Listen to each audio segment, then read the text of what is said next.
This is a picture of our nozzle braise furnace located in our Canoga Park facility in California. Artemis One is going to prove the capability of the SLS and Orion and Exploration Ground Systems architecture and test the vehicle to ensure that we can safely carry crew on Artemis 2 and then return to the moon on Artemis 3. Here at Kennedy Space Center, the Exploration Ground Systems team is busy upgrading the systems and infrastructure needed to process future Artemis missions. So we're going to be launching from, and this is a photograph of the liquid hydrogen tank. There's been some major upgrades at the pad. The next mission in this campaign is going to be another first, with upgraded flight hardware, modified ground systems, and next-generation software. But the key to making this all work together is the people. And the ground ops team has really earned its spurs through the Artemis One campaign. The wet dress rehearsals that we've had have been a fabulous learning experience, and the team has executed more than 30 countdown simulations as they get ready for the challenge of launching Artemis One. So my bottom line is that we're moving out with the upgrades and the modifications required to begin processing flight hardware for subsequent missions. And the plans, designs, and construction of upgrades needed for Artemis 2, 3, and 4 are in the pipeline as well. Upgrades and modifications to prepare for the crew version of the vehicle and future growth versions of SM. And we're fortunate enough to have 8 flight sets to support Artemis 1 through 8 with our Heritage Shuttle boosters. Now we've improved them as far as adding a segment, so we've improved the thrust by 25%, and we continue to optimize our design as we fly out that hardware from our booster obsolescence and life extension program, or BOLE. That work is well ahead of schedule. Artemis 2 engines are complete and ready to ship. 3 of the 4 Artemis... It is the safest spacecraft for humans ever created. For our astronauts, it will go farther than we've ever gone before on Artemis 1.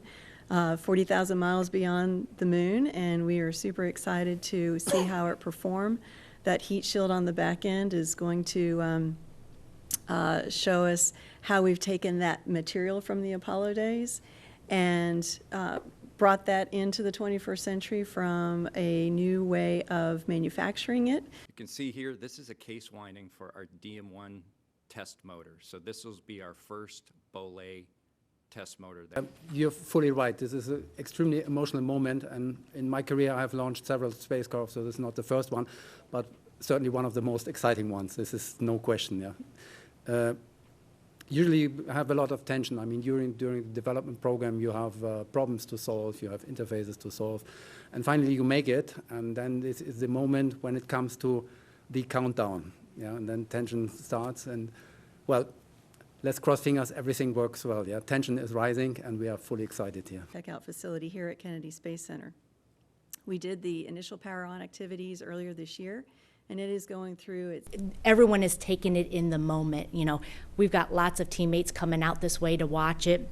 We're making sure for those folks, those teammates that could not make it out here, we've got a watch party at the factory ready for them to go and celebrate the huge accomplishments they've had.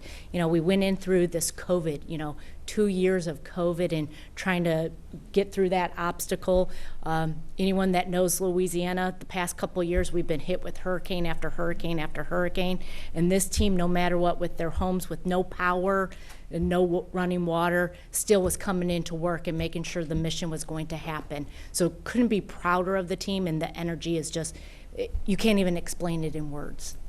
After a 15-year gap. And while we're maintaining the safety and the reliability of the Rs. So beneath all of that technical, all of those decisions we have to make, the pride and emotion that people have is truly, truly incredible. Into improving our production and manufacturing processes by utilizing lean principles. We have taken our core stage 1 and core stage